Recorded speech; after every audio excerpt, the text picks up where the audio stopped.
ममता की बहू शुचि हर बात पर चिक-चिक करती, जो ममता को बिल्कुल अच्छा नहीं लगता। बहू, तेरे में कोई कमी नहीं है, सारा काम भी तू बहुत अच्छे से करती है, लेकिन ये तेरी जो जबान है ना, बड़ी कैंची की तरह चलती रहती है, जो तेरा सारा काम बिगाड़ कर रख देती है। वाह जी वाह, मतलब आप लोगों को बेजुबान बहू चाहिए थी, जो न बोले न बात करे, और आप लोग बस जुल्म ढाते रहे। तभी वहां क्षितिज आ जाता है। अरे, ऐसा क्या जुल्म हो रहा है तुम्हारे ऊपर? माँ सही कह रही है, मैं खुद तुम्हारी चलती जुबान से परेशान हो गया हूं। अब तो शुचि का पारा 7वें आसमान पहुंच जाता है।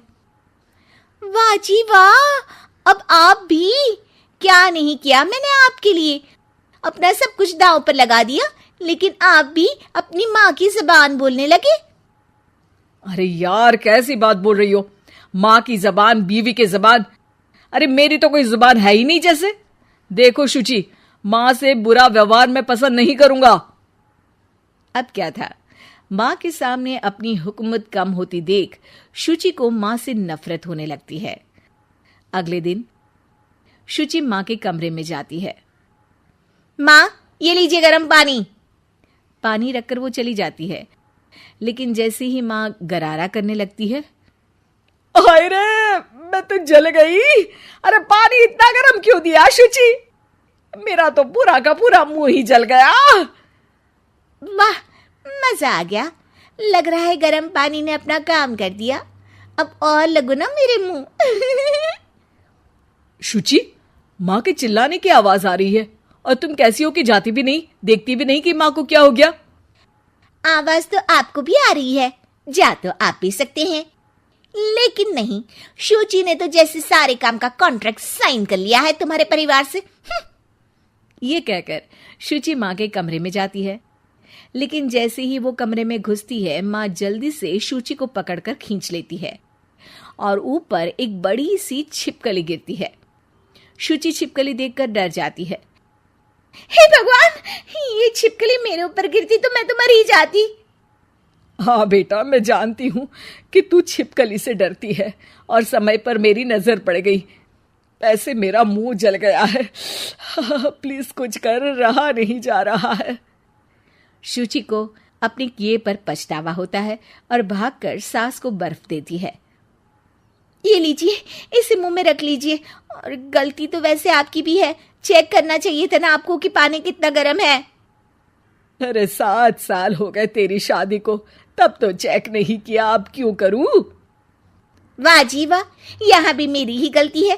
अरे इंसान हूँ, मशीन नहीं जो हमेशा सही रहूं। अच्छा, आज मैं दोपहर में सहेल के घर जा रही हूँ, अब इसे बता देती हूँ। अरे हाँ हाँ, जाना, मैंने कब मना किया है? पता है नहीं किया, लेकिन बच्चे? हाँ हाँ, जैसे तू हमेशा बच्चों को साथ लेकर जाती है, मैं देख लूंगी ना।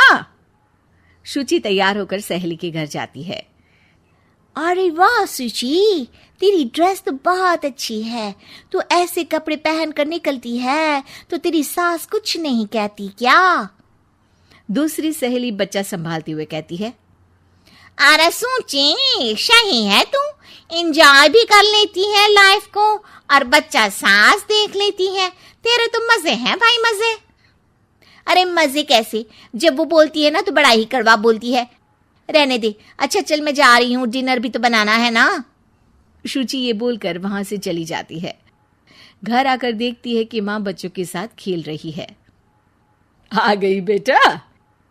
आना ही था ना, खाना कौन बनाएगा? फिर रात होते ही सब चिल्लाने लगेंगे, खाना खाना, और फिर सबको मौका मिल जाएगा ना मुझे कहने का कि मैं सही हूं ही नहीं, खाना भी नहीं बनाती हूँ, और आप आप तो सबसे पहले बोलेंगी। अब सास को गुस्सा आ जाता है। एक तो सारा दिन तेरे बच्चों को देख रही थी, घर पर किसी ना किसी का आना जाना लगा रहता है, बच्चे घर गंदा करते हैं, उसे देखती हूँ, हद है।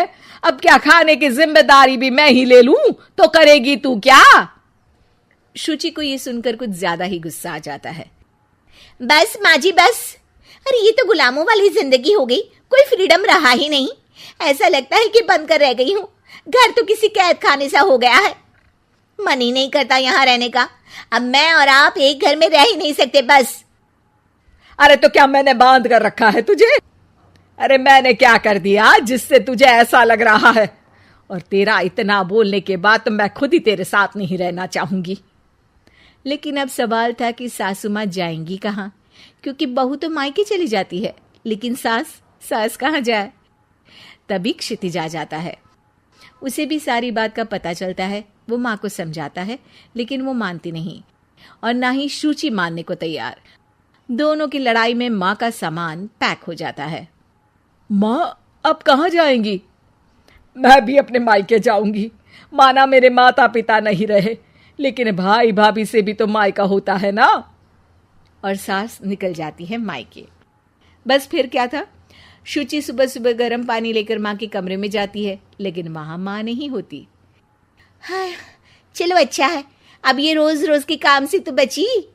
ये कहकर वो कमरे में जाती है जहां अक्सर माँ बैठी रहती थी। कमरा खाली खाली लग रहा है। तभी उसकी सहेली का फोन आ जाता है। अरे सुची, बहुत अच्छी सेल लगी है। कौड़ियों के दाम में ब्रांडेड कपड़े, जूते और बैग मिल रहे हैं। चलो ना चलते हैं। वाह रे वाह, ठीक है मैं आती हूँ। अब तो कोई टेंशन है ही नहीं, सासू माँ भी नहीं है, अब तो मजे से घूमूंगी। अरे मजे से तो तू पहले भी घूमती थी, लेकिन सास नहीं है तो बच्चे कौन देखेगा? और तुझे तो पता है ना, मॉल्स में बच्चों की एंट्री बैन है कोरोना के कारण। अरे तो फिर कैसे आऊंगी मैं? सेल तो बस आज के लिए है, कल खत्म। शुचि को बड़ा रोना सा आता है। फिर वो जब दिन में खाना खाने बैठती है, वो भी अकेले अकेले तो कोई खाना भी नहीं खाया जाता। मैं नहीं खा रही माँ के बिना। शाम को क्षिति जाता है तो शुचि जोर जोर से रोने लगती है। अब क्यों रो रही हो? क्या हुआ? माँ को घर से निकालकर शांति अभी भी नहीं मिली तुम्हें? नहीं, मैं माँ के बिना नहीं रह सकती। ना कोई बताने वाला है कि मैं कैसी लग रही हूँ, ना ही कोई समझने समझाने वाला। मैं माँ के बिना नहीं रह सकती। चलो माँ को ले आते हैं। अरे वाह, ऐसा शायद पहली बार होगा कि बहू रूठी सास को मायके से लेने जा रही है। दोनों सास को लेकर घर आते हैं और अगले दिन से फिर वही शुरू।